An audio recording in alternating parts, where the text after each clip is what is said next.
Pararangalan ng PNP ang mga pulis na nasaktan sa riot sa Maynila. Pinabulaanan naman ng DILG na sa hanay ng pulis nag-umpisa ang gulo. Narito ang agenda report ni Andrea Salve.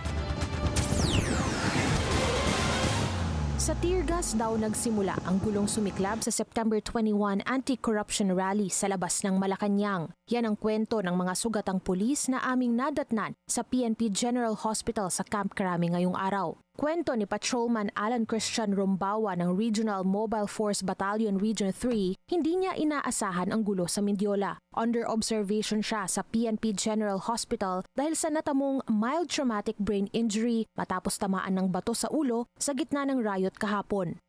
Una po yung batuan lang po ng bote ng tubig. Pagkatapos po may parang pumutok na po tapos usok. Doon na po nagkagulo at lahat po ng mga tao.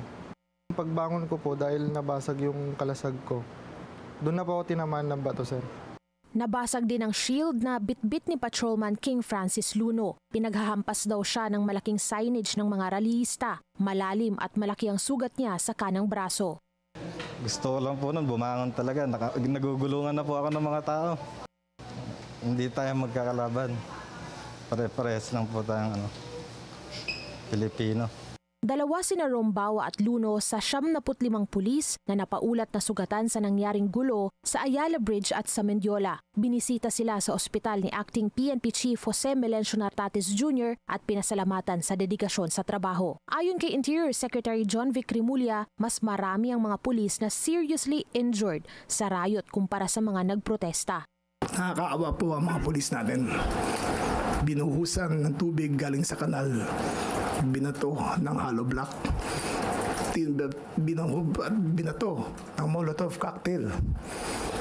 Nasusunog sa tabi nila. Pero ganun pa man, walang ginamit na dahas laban sa mga realista. Pinabulaanan din ni Rimulya ang mga impormasyon na kumakalat sa social media. Anya, walang nagpaputok ng baril at gumamit ng tear gas mula sa hanay ng mga pulis. Pinag-aaralan na ng PNP ang posibleng parangal na igagawad sa mga sugatang kawani. Para sa agenda, Andrea Salve, Billionaire News Channel.